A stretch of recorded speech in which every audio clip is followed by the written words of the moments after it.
Okay, digging even deeper into the backlog on this one, and this is a 5 Anteater run. So here on turn 8, I have been preparing the leech to have its stats transferred with the frog. Here I actually buy the Anteater just as a filler pet, but then I'm going to decide that I might as well just keep it. Now, I don't actually think Anteater is that good. Now, when Pack 3 was first released, I thought it was pretty good. And there's definitely some combos, especially like in Pack 3 itself, you know, if you've got Anteater with Toad, for instance. The original Vulture, obviously it was better, I think, with Anteater. But there's been so many changes over the course of, I don't know, 8 months, 9 months, whatever it is now, that I really don't think it's particularly good.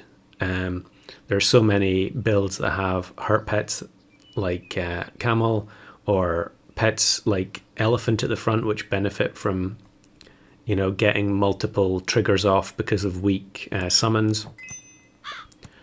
And I mean, Anteater, obviously you can still use Anteater in a powerful summon build, or it can be very good if you get Anteater spawning out of Stork or Orca, for instance. But generally, in those teams, you also have like a level 2 turkey or something. And here you can see the Anteater gets sniped. It also had the lowest health. You know, it's very poor starting stats, so it's going to get sniped by Dolphin a lot of the time when you first buy it. And that means that you know, your Anteater gets converted into a 2/1 level 1 ant unless you happen to be running a 4 squad. So a lot of drawbacks and not a huge amount of utility, I don't think, in the current meta. But I like it a lot because it's very thematic, and I think it has one of the most consistent. You know, the art is consistent, I think, with the base pack a lot more than some of the other pets. Like if you look at Frog and Polar Bear on screen here, for instance, I always felt that they looked a little bit strange compared to the existing art. Of course, the devs did announce in the official Discord, that they're getting close to having all the original pet art redone. Of course, the immediate question is, will I still be able to use the existing art? And they did confirm that will be the case.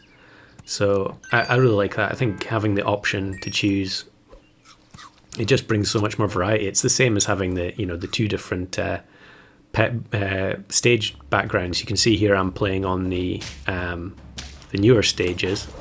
I think I'm on the grass one, so it's harder to tell, but I think these are the newer backgrounds. Certainly that person is on the newer ice background, and just being able to, you know, change things up slightly, it makes such a difference.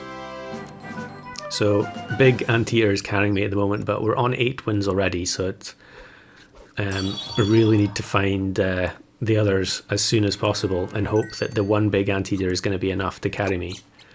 So I bought the hamster. Buying level 1 hamster for rolls actually makes no difference whatsoever unless you keep it for another turn and get 2 more free rolls. I could have just rolled twice instead of rolling with a hamster and then selling it again. But we find another Anteater, and this team, another big unit team. But I think the fact that I've got the Anteater summons is actually going to get me the win, which was very nice to see. And now I've got to try and find 2 more Anteaters. Now, of course, here I'm on 9 hearts, so I can actually sell the Camel, buy the smaller Anteater, and then let the Husky scale it while I lose. Because I'm very likely to lose here, I think. I have no equipment. I've got 1 big pet. You can see I'm freezing up the equipment here. I'm not sure I should actually. Okay, so I'm gonna give up on the Husky and just hope that I draw here, I guess. Possibly it would have been better just to not buy the melon, leave the Husky scaling for 1 turn, and then just hope to lose, or draw. But here we go against like a team with 3-4 scaling pets, as you always do.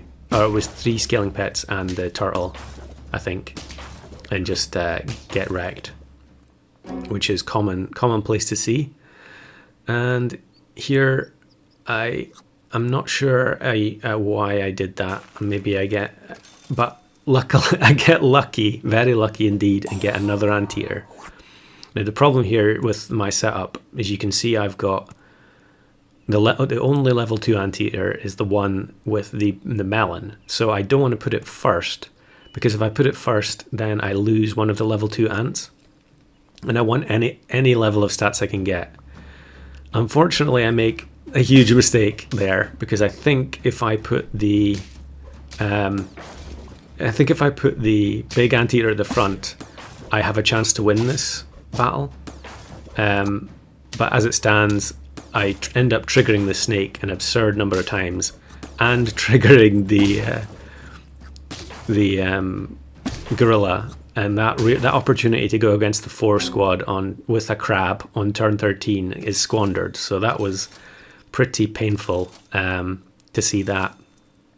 Now, the team has massively fallen off at this point, and I think I moved the big one to the front now, because that last round, I'm not sure, do I decide to just go for it? Yeah. But in the end, it's not going to matter, because I go against the revolting full food team. Not quite full, I guess. They were going for the toucan achievement, but you've got absolutely no chance if you're doing any kind of a meme build when you're going against seal, cat, swan, cow, and the lemon just reduces all the damage to 1. So we lose on turn 14, but all is not lost.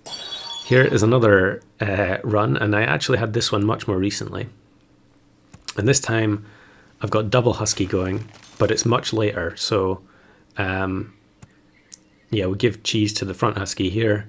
It doesn't really matter too much if that husky doesn't get scaled, because both huskies are going to get sold, and unfortunately buying the salad lands on both huskies there. Yet another jellyfish team, like, you just cannot escape them. They're everywhere. This is very frustrating, the lemon doing the damage, but at least the ants can clean up the chicks, and then we still win. And now I'm thinking, is it time to start putting equipment on stuff and just forgo the husky scaling on a couple of the units, because we are getting closer to 50-50. There does come a time where the scaling on these is less important than going against weaker teams, basically. And one of the builds we could potentially beat is some kind of weaker summon build. And if I put lemon on one of the Anteaters, it could make a huge difference. So I think in the end here, I do decide to buy one of the equipment items and just give the stats to the weaker ones. And we go against this team, which it would have probably been better if I'd... actually, I'm not sure would it have been any better if I bought the lemon. Sorry. I think I easily win regardless. It's always scary when you see Tiger Eagle 1-up.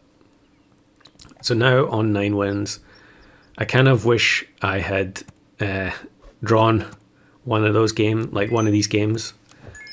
Again, we're in the situation now where do I put the level 2 Anteater at the front? So I roll down looking for another Anteater, and I don't find it. So here, buying a salad on turn 16 feels pretty bad. I probably should have just carried on rolling there and hoped to find the 5th one. This time we go against Tiger Stego, which is unfortunately they had set up their team so that the Triceratops at the back was guaranteed to get it. And I mean, I guess this is fun for the elephant player, but I cannot stand any of these elephant combos.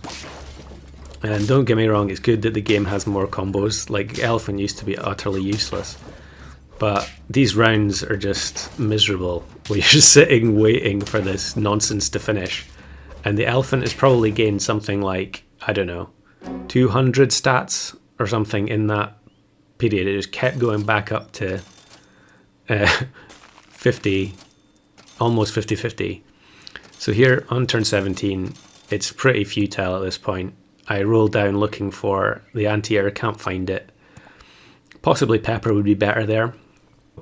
But realistically, the only thing I'm going to beat here is like a summon team. So unfortunately, we go against someone with the comically appropriate username Timeless Classic, because I think there's an awful lot of people who think that Tiger Octopus is a Timeless Classic. And they've also got Jellyfish Butterfly. Two horrible combos in the same team, but I think really I had no chance there. So here are some community submissions. So the first one is Seabar Music got 5 swans in pack 1. And this one, I don't know why I can't get it. Everyone else seems to have done it by now, but it's not working for me. And then also Seabar Music is this 5 Stego run in custom packs, and this is quite a funny final round because 3 of them get deleted, which results in the 2 remaining Stegos getting 50-50 stats and just surviving with the weakness. Now we've got 3 from Single Malt. This is all Jellyfish. That's an easy win on that one. And then we've got 5 Hatching Chicks, which I think is a lot more impressive. I've tried this many times to no avail. And then finally 5 Clownfish. And it's another snipe team, but just enough stats there to hang on. So GG's to everyone who's been submitting runs and posting them in the Discord. I guess it's back to the drawing board for me for 5 Anteaters.